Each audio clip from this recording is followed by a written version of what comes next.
မျက်ရည်တွေရေလိုသုံးဘဝနောက်ပိတ်ဆုံးဒီဇလန်းဟောတော့မယ်လို့ဆိုတော့ကျွတ်တို့ပြေတယ်ရပါလိမ့်မယ်ပြိဿပြေတယ်ရလိမ့်မယ်ဇပ်ပနဲ့ချရလိမ့်မယ်ဇပ်ပနဲ့ချကြစို့လို့ဆိုတော့ကျွတ်တို့မြတ်စွာဘုရားသာသနာမှာကျမ်းဂန်နေတဲ့မှာထင်ရှားစွာခဏခဏတွေ့နေရတဲ့သာဝတိခေါ်တဲ့ရွှေမြို့တော်ကြီးမှာပေါ့အဲ့ဒီသာဝတိခေါ်တဲ့ရွှေမြို့တော်မှာအကျဉ်းလင်မရဘဝရကာဇဇနီးမောင်နှံရှိတဲ့ပြိဿကြီးမှတ်ကြနော်ရကာဇလင်လုံးတဲ့လူကအမေရှိမရလုံးတဲ့လူကမရှိဆိုလက်အိမ်နောက်လိုက်ရတာကိုရောက်ခမရဲ့လင်းရဲ့သူ့ရဲ့၃ယောက်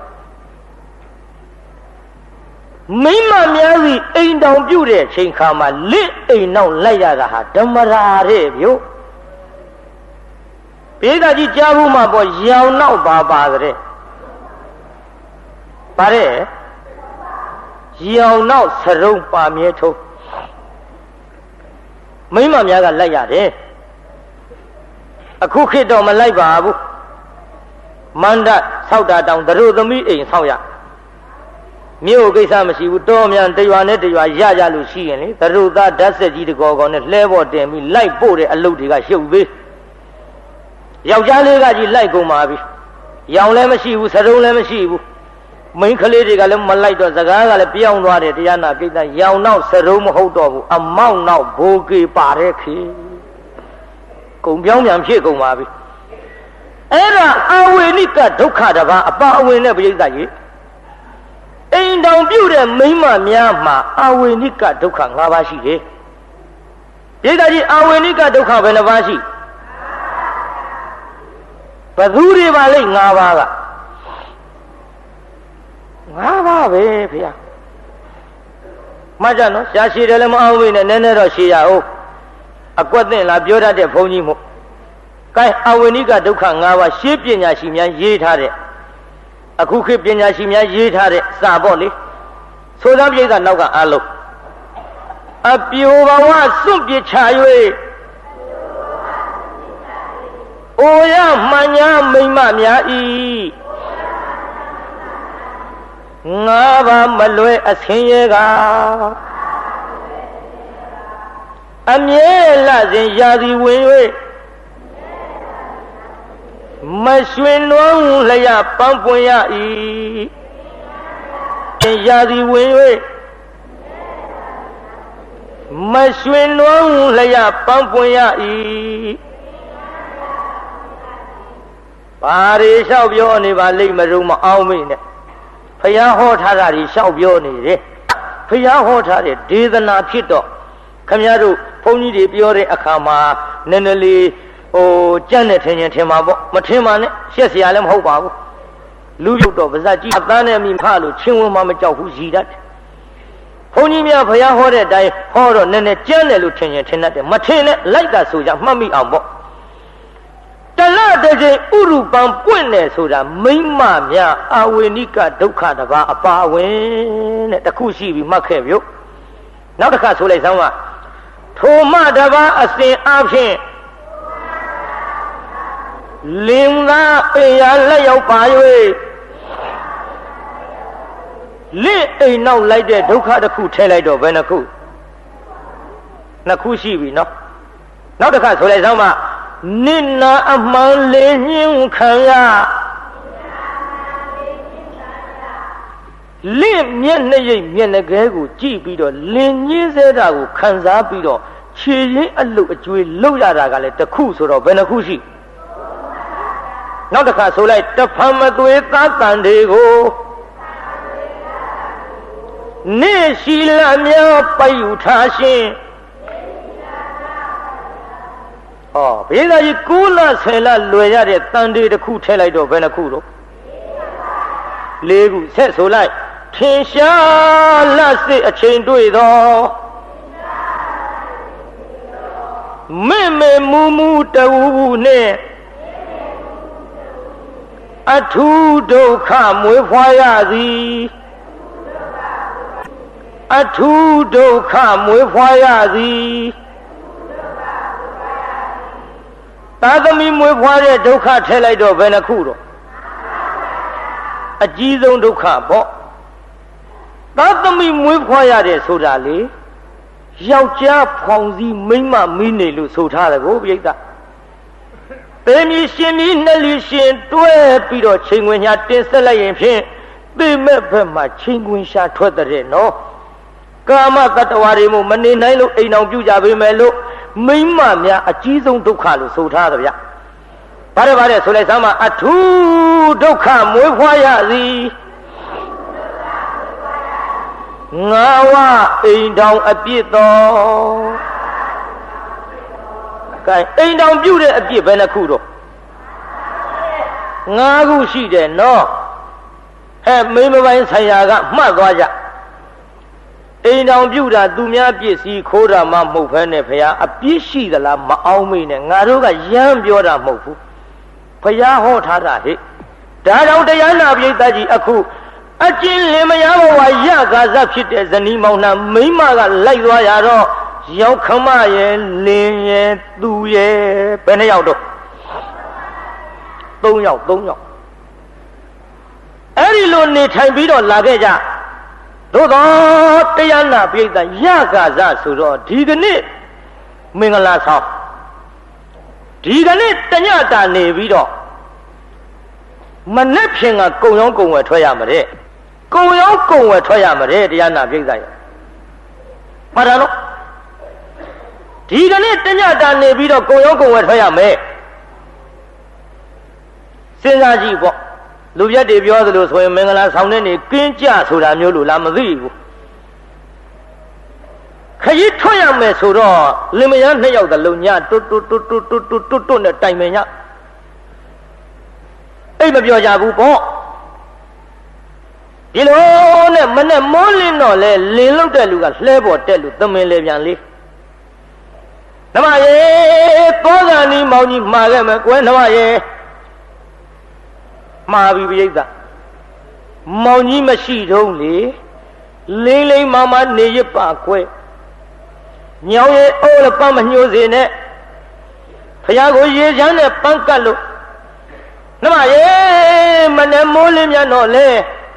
ဖယားကိုဆွန်းတော်တင်ကွယ်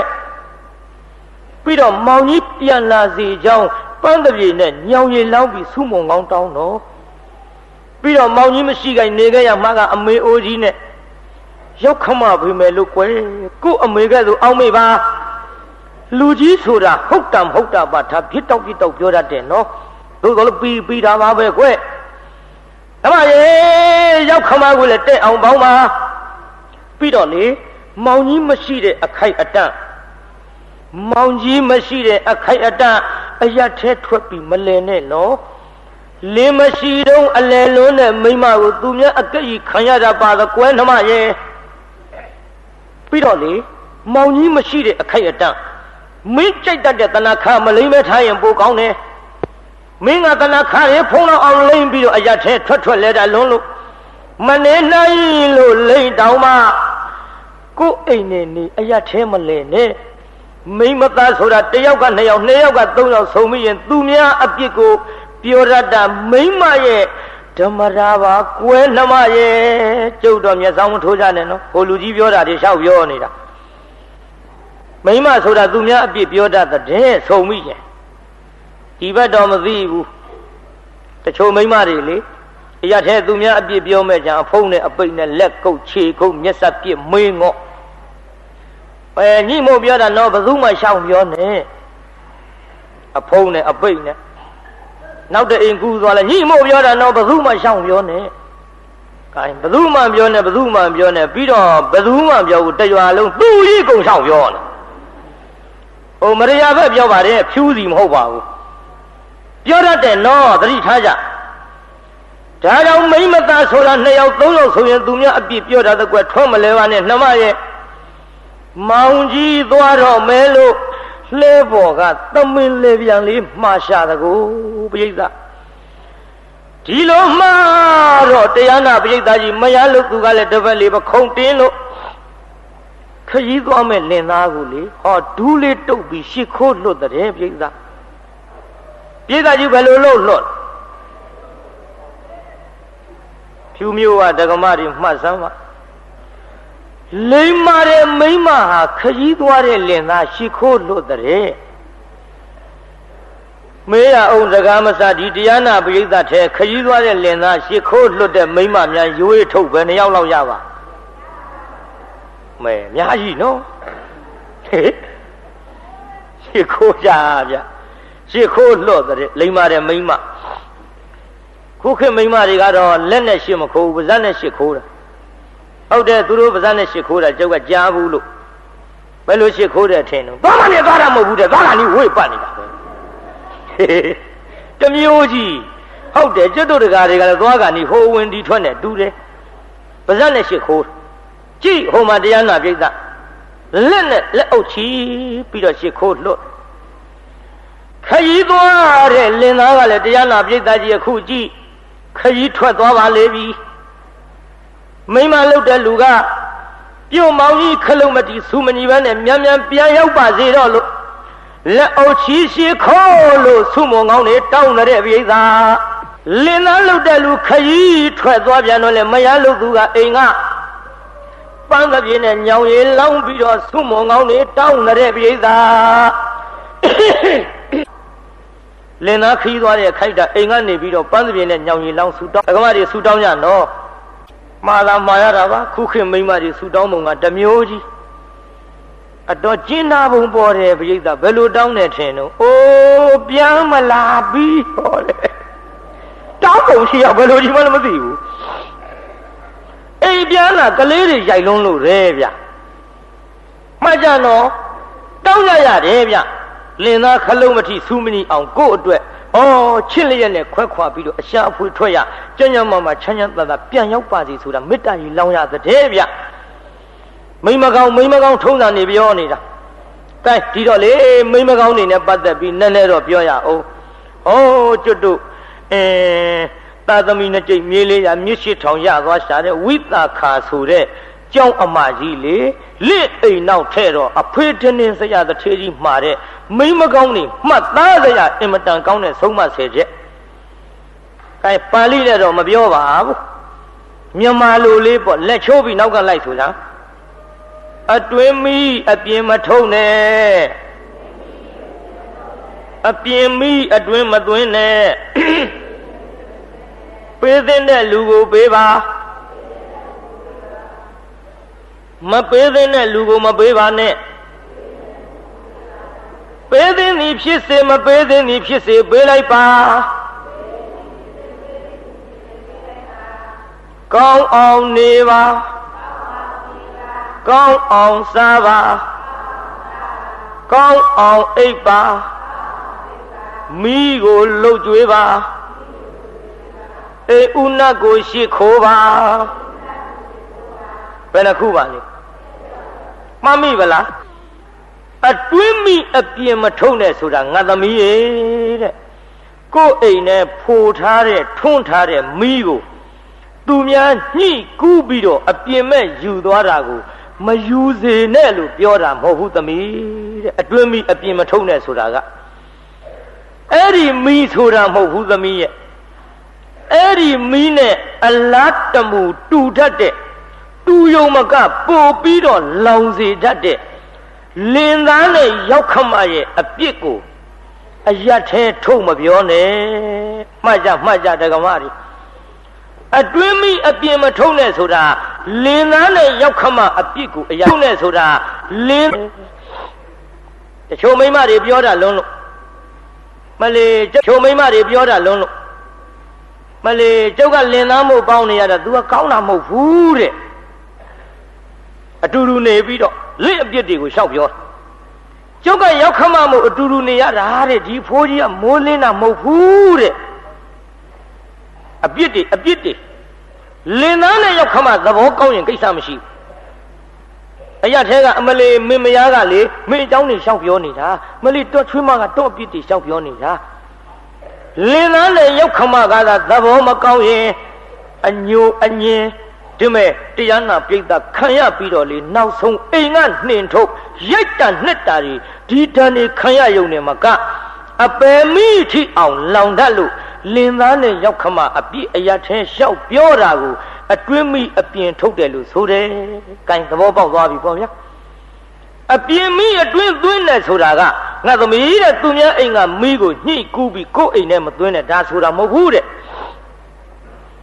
အရထလင်သားနဲ့ရောက်ခမကိုအတိုင်တော်မထူပါနဲ့တဲ့ဒါကိုပြောတာတချို့မိန်းမတွေပြောတတ်တယ်မဟုတ်လားတောင်ပိုင်းအကောင်တွေကတော့ပဲလို့ပြောနေတာမြောက်ပိုင်းအကောင်မတွေတော့ပဲလို့ဆိုနေတာတော့ဒီလိုပဲခံနေမလား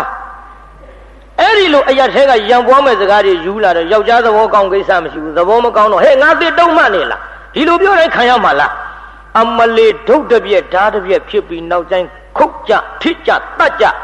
ယုံရောက်ဂတ်ရောက်ဆေးယုံရောက်လောင်တတ်တယ်ငါသမီးတဲ့ဗျရံပွားမဲ့စကားအိမ်ထဲမသွင်းပါနဲ့ရံပွားမဲ့စကားပြောတာမဖြစ်စလောက်ကလေးနဲ့တော့ကြတော့ရံပွားမဲ့စကားအိမ်ထဲမသွင်းတဲ့ဆိုပြီးကိုယ်လင်သတ်မလို့ကြမ်းနေတာလဲမပြောပဲပြစ်မထားနဲ့အဲ့ဒါမျိုးကြတော့ပြောရတယ်ချွင်းချက်နဲ့ဆိုရသေးတာတော့ကြဥသတိလတရားနာပြီးကိုယ်လင်သတ်မလို့ကြမ်းနေတာမပြောပဲပြစ်ထားပြန်တော့လေကျုပ်တာဝန်ကြီးကိုပြိဿရဲ့မှတ်ထားတော့ကြည့်အခုအပြင်းမိအတွင်းသွင်းတယ်ဆိုတာအဲ့ဒီလိုရံပွားမဲ့စကားယူလာတာကိုဆိုတယ်နောက်နံပါတ်3ကပေးတဲ့လူကိုပေးပါပေးတဲ့လူဆိုတာဘာပါလိမ့်ရှင်းငှထားတဲ့ပစ္စည်းမနှက်ဖြင်ကပြန်ပေးပါမယ်လို့ရှင်းငှပြီးတဲ့နောက်ဂရိမပြတ်ဖဲနဲ့မပြတ်မကွက်ဆက်ဆက်ပြန်ပေးတဲ့လူပြီးလူသစ္စာလူဂရိရှိလို့ငါသမီးအဲ့ဒီလိုလူမျိုးကြတော့နောက်ထပ်ပြီးခေးပါငါပါ